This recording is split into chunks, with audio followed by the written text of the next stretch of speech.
Arkadaşlar merhaba, kanalıma hoş geldiniz. Ben Mesut. Bugün sizlerle Sony Vaio bir laptopun SSD upgrade'ini yapacağım. SSD'miz burada 240 GB SSD. SSD upgrade'ini yapacağız arkadaşlar. İçindeki hard diski çıkartacağız. Aynı zamanda fan bakımı ve temizliğini de yapmış olacağız arkadaşlar hayırlısıyla. Şimdi hemen zaman kaybetmeden bu bilgisayarı hızlı bir şekilde toparlayacağım. Çayımdan bir yudum alıyorum ve başlıyoruz. Evet arkadaşlar, öncelikle ben tornavidalarımı açayım, hangisini kullanacağımı. Şu şekilde. Bunu kullanacağım, cımbızı kullanırım, termal macunumu kullanacağım zaman alacağım, vidalarımı buraya toplayacağım. Kutumu şöyle alayım. Geri kalan fırçamı kullanacağım zaman da bu kutumu kullanmaya devam ederim. Öncelikle bilgisayarımı ters çeviriyorum. Şimdi öncelikle bataryamı çıkarıyorum arkadaşlar. Şöyle bir güvenlik yapmışlar. Bataryamı şöyle çıkarıp kenara alıyorum. Akabinde en basit DVD writer'ımı çıkarabilirim. Şuradan şu şekilde DVD writer'ımın vidasını alıp şöyle çekerekten DVD writer'ımı kenara çıkarttım. Vidamı da kutumun kapağına attım. Şimdi diğer en basit çıkarabileceğim şeylerden biri hard disk arkadaşlar. Şurada gördüğünüz bölüm. Buradan da vidaları alarak hard diskimin vidalarını kenara aldım. Kapağımı açtım. Hard diskimin tek vidası var. O vidayı da şöyle kenara aldım. Hard diskimi çekip kenara aldım. Buna SSD transferini yapacağız. Şimdi burada büyük ihtimalle benim RAM'lerim var arkadaşlar. Bu HP bir laptop. Bunun kasası fan şu alanda kalıyor. Açmadan bakamıyoruz. RAM'lerimi açtım ama burada benim müdahale edeceğim bir vida ve bir şey olmadığı için RAM'leri kapatıyorum arkadaşlar. Bu alanda bir işim yok çünkü. RAM'lerimi geri takıyorum. Vidaladım. Evet arkadaşlar, şimdi önce ben laptopumu önünü bir açacağım. Bu serilerde ilk klavye mi çıkıyor, ona bir bakacağım.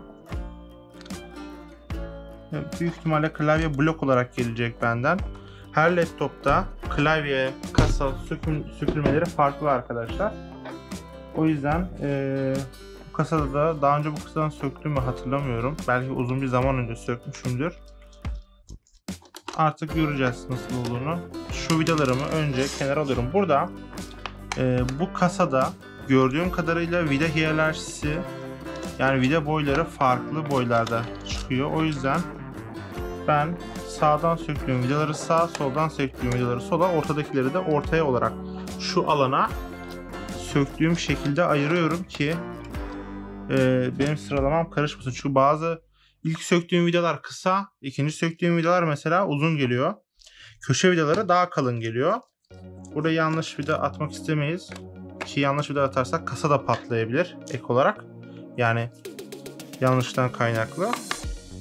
Ve bir yerleri de zarar verebiliriz arkadaşlar.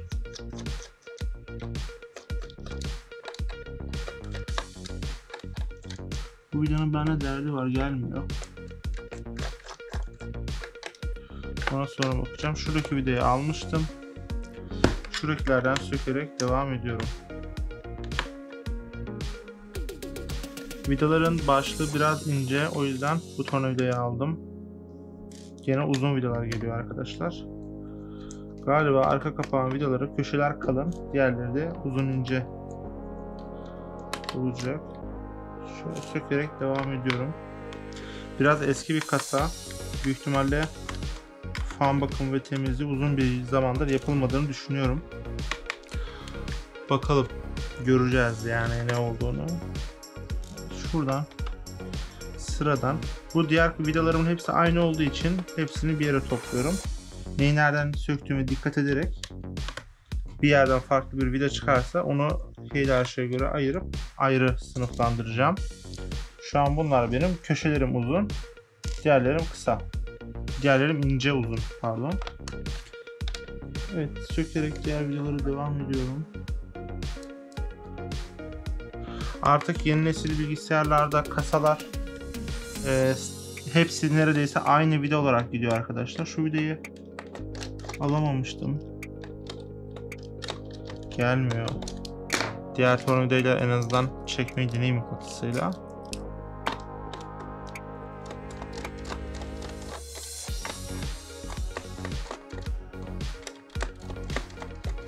Yok, gelmiyor arkadaşlar. Cımbız da oraya girmez. Artık ayırırken elimize gelir bu. Başka buralara bakıyorum videolar var mı diye. Burada 2 tane vidam var. Şu köşeleri zaten almıştım. Ama buradaki vidalarım biraz daha farklı arkadaşlar.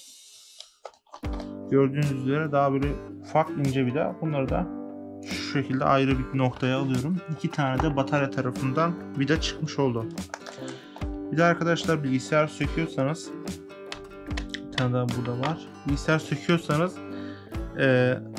söküyorsanız arkadaşlar neyi nereden bilgisayarı hızlı bir şekilde geri toplarsanız söktüğünüzde o kadar aklınızda hatırlama olayı kalır ki geri toplarken zorlanmazsınız. O yüzden çok fazla bilgisayar söktüğünüzde bekletmeyin arkadaşlar. Başka video var mı diye şöyle göz kontrolü yapıyorum. Ve şu an başka bir vidam kalmadı. Şimdi burada kasa yukarı doğru mu ayrılacak? Önce klavye mi çıkacak bilmiyorum. Ama önce klavye çıkacağını düşünüyorum bu kasada. O yüzden şu şekilde ayırdım. Belki klavye bütün gelir. Ama üst kasanın ayrılacağını düşünüyorum ben. Ya da arka mı ayrılacak acaba? Şöyle bir bakıyorum. Büyük ihtimalle klavye üst kasa ayrılacak arkadaşlar. Şu an anladığım kadarıyla köşelerden biraz belli oluyor. Ama alt kasa ayrılıyor arkadaşlar. Şu an birazcık zorladım, geldi. 2 tane alamadığım vida da gelmiş oldu elime. Onları da yerine bırakıyorum. Arka kasa geldi arkadaşlar. Demek ki arka kasa gelecekmiş. Şöyle arkadaşlar, arka kasa direkt geldi. Hatta hiçbir şey yok. Çok rahat. Bu kadar rahat beklemiyordum. Direkt geldi. Yani kasa direkt elime geldi ya. Güzel. Evet. Sony ne yapmış ya? Sony bayağı buraları karıştırmış. Acayip bir tasarım yapmış. Acayip bir dizayn. Şimdi arkadaşlar yapacağımız şey, burada ekran kartımız, kuzey ikisinden biri hangisi bilmiyorum bu anakartta. İşlemcimiz ve fan. Şuraları söküp termal macunlarımızı yenileyeceğiz. Fanı söküp fırçalayıp üflemesini, temizliğini yapacağız. Ama sanırım bu blok olabilir. Bilmiyorum, bunu söktüğümüzde belli olur. İlk önce ben buradan yapacağım şey, soketini çıkarıyorum fanımın. Ve burada anakarta zarar vermeden tornavidayla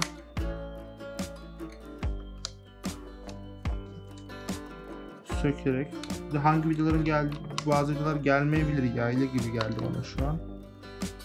Full çevirince gelmiyor arkadaşlar. İşlemcimin vidalarını açalım.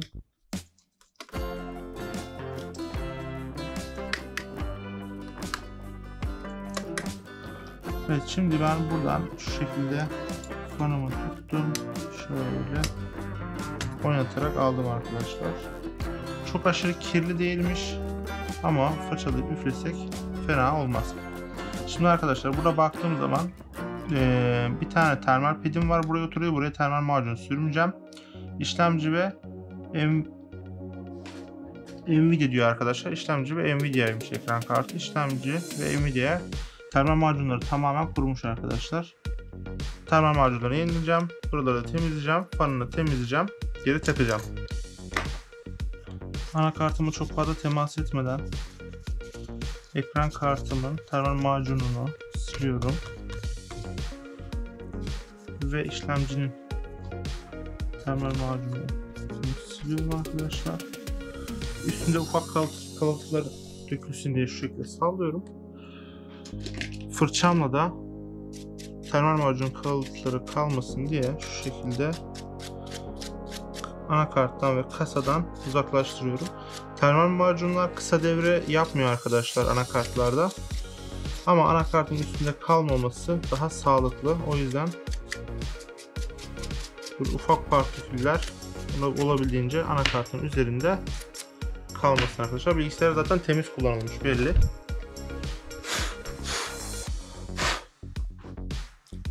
Şu an bunu temizlemiş oldum. Masama dökülen biraz termal macun kalıntıları var. Onları da şu şekilde olarak masayı temizliyorum arkadaşlar. Şimdi diğer bir noktaya gelirsek bilgisayarımı kenara alıyorum. Buradaki termal macun kalıntılarımı da şu şekilde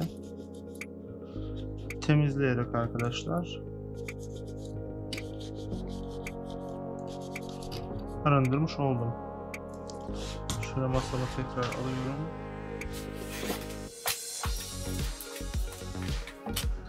Şimdi arkadaşlar fanım çok bir tıkalı değil.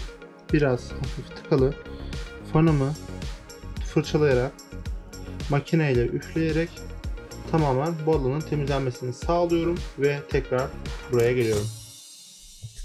Evet arkadaşlar, fanımın temizliğini ve üflemesini tamamladım. Fırçamı yerine alıp bir yudum çay alıyorum. Termal macunlarımı sürüp bilgisayarımı kapatma aşamasına geçeceğim arkadaşlar. Bilgisayar böyleydi, çevirdim geri. Termal macunumu alıp ekran kartım ve işlemcime ince bir tabak olacak şekilde sürüyorum. Bu aşamada sakın kalın bir tabaka sürmeyin arkadaşlar. Etrafa yayılıp dökülecektir. O yüzden ince bir tabaka halinde, çok kalın olmayacak. Böyle bir kağıt kalınlığında diyebilirim. Çok hafif. Macunu sürün arkadaşlar. Macunumu sürdüm. Kenara alıyorum. Ve arkadaşlar bu şekilde şunu kenarına düzeltiyorum. Kablolarımı. İlk önce işlemci köşesini, sonra şu diğer köşeyi yerleştirip aynı anda düz bir şekilde bırakıyorum ki macunlarım çok fazla kenara oynamasın. Buradan direkt işlemcimin ayaklarından birini biraz sıkıyorum. Ekran kartımı hafif çaprazlıyorum. Biraz işlemcimin diğer köşesini, biraz bu tarafı ve diğer ayaklarını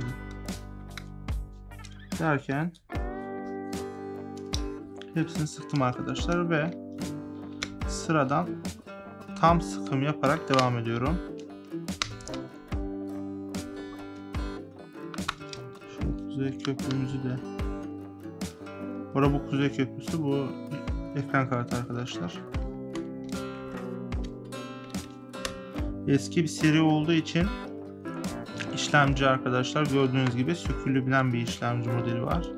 Yeni serilerde artık öyle bir noktaya geldik ki yeni seri bilgisayarlarda SSD'ler bile anakarta entegre gelen modeller var arkadaşlar. Yani SSD anakarta entegre çıkartamıyorsunuz SSD'yi veya upgrade edemiyorsunuz. Port falan olmuyor. Bu tarz konular oluyor. Montajımızı tamamladık arkadaşlar. Fan kablomuzu unutmadan takıyoruz. Eğer fan kablosunu unutursanız işte o zaman arkadaşlar problem oluyor. Bu da tamam arkadaşlar, fan kablomu taktım. Şimdi söktüğüm kasayı önce sağ tarafına yerleştirerek şu şekilde kapamasını sağlıyorum arkadaşlar. Çıt çıt zaten kenarları oturdu. Şimdi sökmüş olduğum vidaların hepsini yerlerine takıyorum. Şuradan 2 tane sökmüştüm. Allah'tan zor yapmamış Sony bu kasayı. Sony'nin bazı kasaları var arkadaşlar. Sökmek istemezsiniz o kasaları. O derece diyeyim ben size. Gerçekten bazı kasalar o kadar vida yığını ki. Öyle böyle değil yani. Sıradan arkadaşlar tüm vidalarımı, hatta bu vidalarımı şöyle elime alayım ben. Hepsine.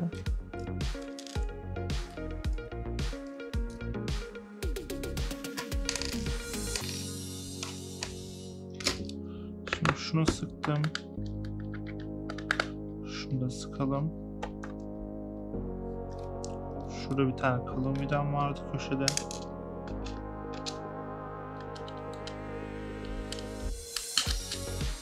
Biraz cinslik yapıyor, yürümüyor.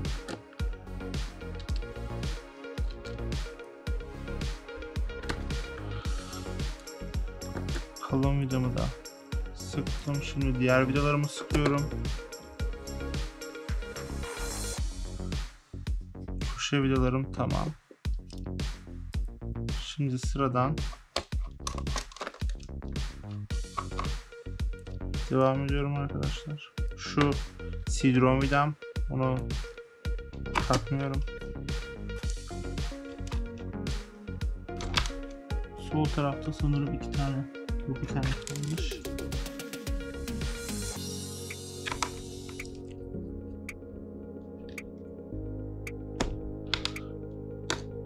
Burası tamam, burası tamam. Bu sidronum. Burası tamam. Burası tamam. Sıradan vidalarımı devam ediyorum. Şöyle size de göstereyim. Şimdi burayı da yaptım. Buradan da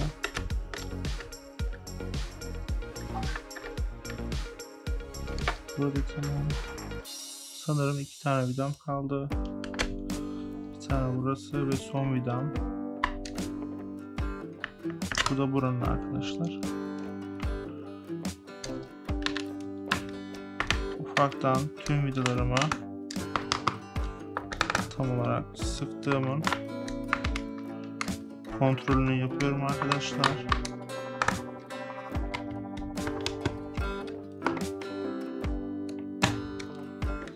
Tamam, tüm vidalarımı sıktım arkadaşlar. Şimdi SSD transferine gelelim.